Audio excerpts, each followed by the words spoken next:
WhatsApp guys, कैसे हो दोस्तों। उम्मीद करते हैं आप सभी लोग स्वस्थ और मस्त होंगे। आज हम बात करेंगे geography NCERT class 7 chapter 9 life in temperate grasslands. Means temperate grasslands में जो हमारी लाइफ की एग्जिस्टेंस है वो कैसी है, इसके बारे में इस चैप्टर में हम बात करेंगे। तो चलिए शुरू करते हैं।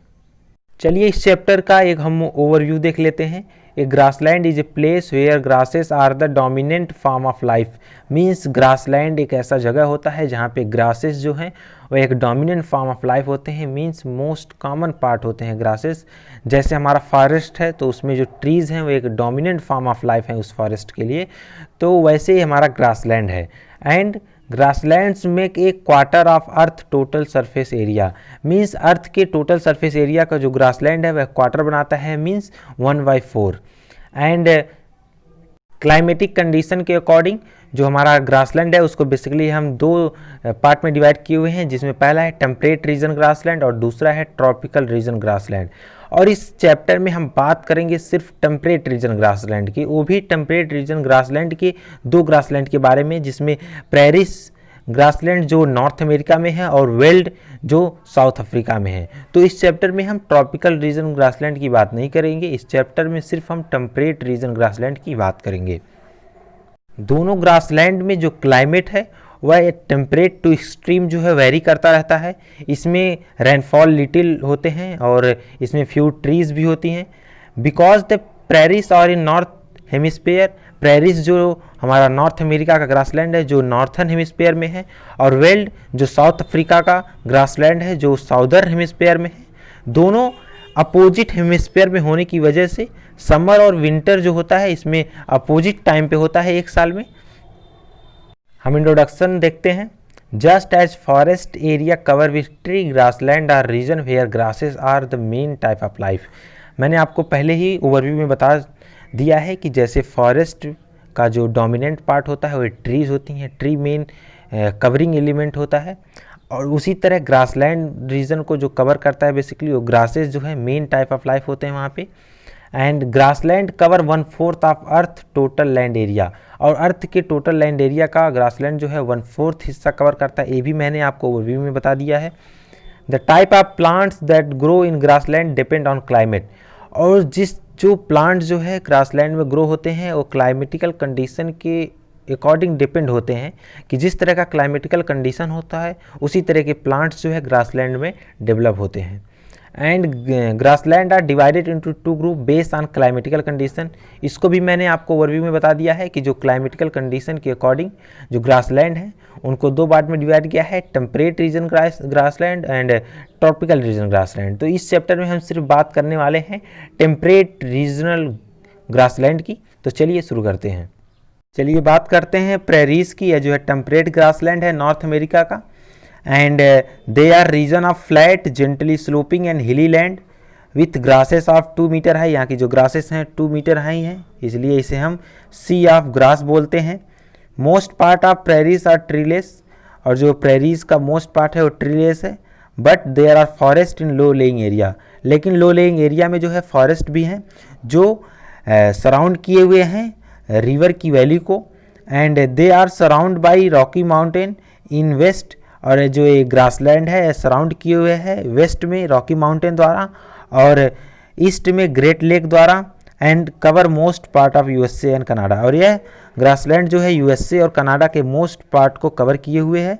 And in the USA grassland are drained by Mississippi river and its tributaries. USA में जो ग्रासलैंड जो है यह मिसिसिपी रिवर और उसके ट्रिब्यूटरीज द्वारा ड्रेन्स की जाती है। एंड इन कनाडा, और कनाडा में यह रिवर ड्रेन्स की जाती है Saskatchewan river and its tributaries. चलिए बात करते हैं प्रेरिस के क्लाइमेटिकल कंडीशन की। Since it is in the centre of continent, क्योंकि ये कॉन्टिनेंट के सेंटर में है, इसकी वजह से यहाँ पे जो यहाँ का क्लाइमेट कॉन्टिनेंटल टाइप है एक्सट्रीम टेम्परेचर के साथ। एंड समर और वार्म, यहाँ का जो समर है वो काफ़ी वार्म होता है, average temperature 20 degree Celsius. And winter are cold with average temperature -20 degree Celsius. The region is cover in the thick blanket of snow, और यह रीजन जो है थिक स्नो से जो है ब्लैंकेट ऑफ स्नो से जो है कवर हो जाता है। And average rainfall is moderate and enough for growth of grasses. यहाँ का रेनफॉल जो होता है काफ़ी मॉडरेट होता है, जो कि ग्रासेस के ग्रो के लिए काफ़ी होता है।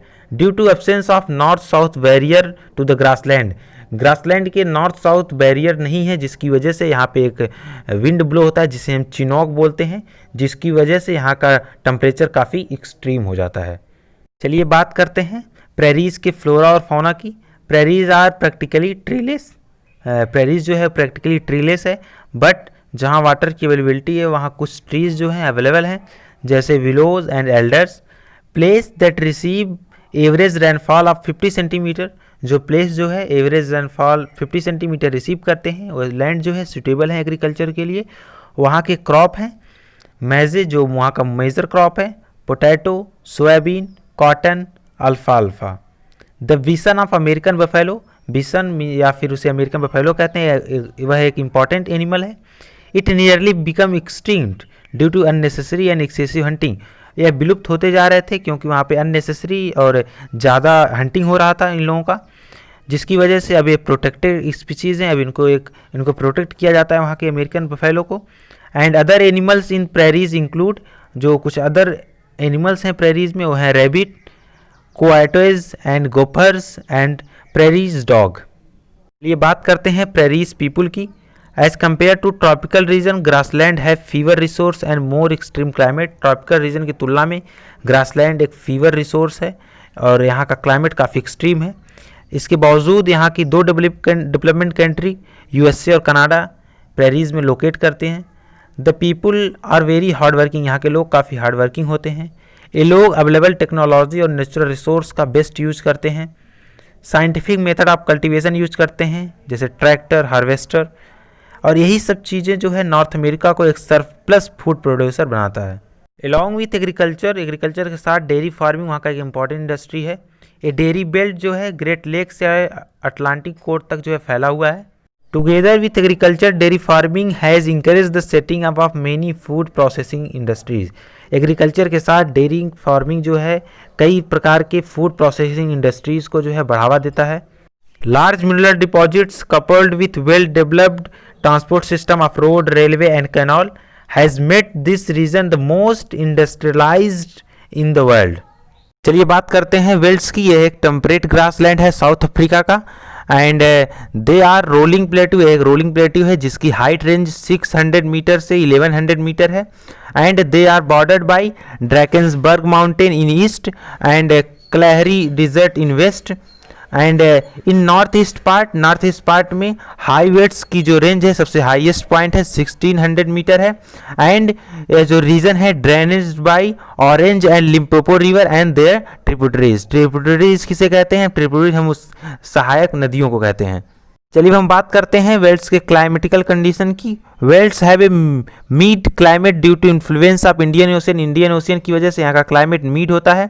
And winter are cold and dry, winter cold और ड्राई होता है क्योंकि South Africa is the southern hemisphere, क्योंकि साउथ अफ्रीका साउदर्न हेमिस्फीयर में है और वहाँ पे जुलाई का जो मंथ होता है कोल्डेस्ट मंथ होता है। Summer are shorter and warm, summer जो है शॉर्टर होता है और वार्म होता है और वहाँ का एवरेज टेम्परेचर 20 डिग्री सेल्सियस होता है। Rainfall in summer month, rainfall जो है समर मंथ में होता है नवंबर से फरवरी तक। And because of warm ocean current on the shore of velds, क्योंकि जो वार्म ओशियन करंट होता है वो वेल्ड के शोर पर होता है। Rain also fall in winter month में भी रेन जो है फॉल होता है जुलाई और अगस्त में। And they are drought if rain और स्कैंडी। वेल्स के फ्लोरा और फौना के बारे में बात करते हैं। वेजिटेशन इज स्पर्स, वहाँ का वेजिटेशन काफ़ी अतिरिक्त होता है और ग्रासेस डोमिनेट द लैंडस्केप, और ग्रासेस इतना ज़्यादा होते हैं कि जो वहाँ का लैंडस्केप है उस पर हावी हो जाते हैं, काफ़ी ज़्यादा मात्रा में होते हैं। Red grass grow in Bush weld, red grasses जो होते हैं वहाँ पे बुल्ड वेस्ट में ग्रो होते हैं। And tree such as acacia and मरोकला and grow in high velds, ये जो एकेकिया और मरोला है जो हाई वेल्स में ग्रो होता है। And main animals seen in velds और वेल्स में जो मेन एनिमल्स होते हैं वो लायन होते हैं, लियोपार्ड्स होते हैं, चीता और कुडुक्स होते हैं। ये हम बात करते हैं पीपुल ऑफ वेल्स की। There is little land because grass doesn't grow everywhere.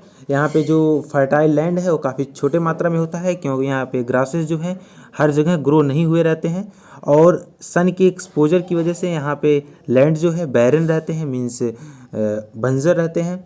So no agriculture happen, इसकी वजह से यहाँ पे एग्रीकल्चर नहीं होता है। And main work is cattle rearing, यहाँ पे पालन एंड माइनिंग जो है यहाँ का मेन वर्क है। And in some fertile area, और कुछ फर्टाइल एरिया में क्रॉप होते हैं जो maize, wheat, barley, oats and potato.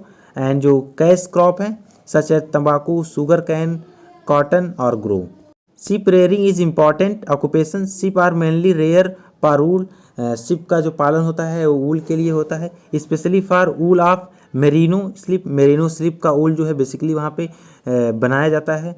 And which is very warm, जो काफ़ी गर्म होता है। And there is a well developed wool industry in South Africa, और वहाँ पे वेल डेवलप्ड वूल इंडस्ट्री है साउथ अफ्रीका में। And dairy farming is next important occupation, और जो नेक्स्ट इम्पॉर्टेंट व्यवसाय है वो डेयरी फार्मिंग है, और जिससे वहाँ पे बटर, चीज़ जैसी चीज़ें बनाई जाती हैं जो लोकल और इंटरनेशनल मार्केट में जो है इंपोर्ट होता है। And the area have rich deposit of mineral, वहाँ पे काफ़ी ज़्यादा मात्रा में मिनरल्स पाए जाते हैं, आयरन, कोल, डायमंड, इन सभी जैसी चीज़ें। Johannesburg is known as the gold capital of world, और जो साउथ अफ्रीका का जॉन्सबर्ग है वो गोल्ड कैपिटल ऑफ वर्ल्ड माना जाता है। Kimberley is famous for diamond mining, Kimberley जो है डायमंड माइनिंग के लिए फेमस है, और यह मिनरल रिच एरिया है और काफ़ी एक्सीलेंट है ट्रांसपोर्टेशन के लिए। Mining of gold and diamond in South Africa, south Africa में गोल्ड और डायमंड की माइनिंग का जो लीड है वह डेवलपमेंट ऑफ ट्रेड है, और उसका जो ट्रेड है वह ब्रिटेन के साथ काफ़ी अच्छा रहा है। But it then become a very poor British colony. Thank you.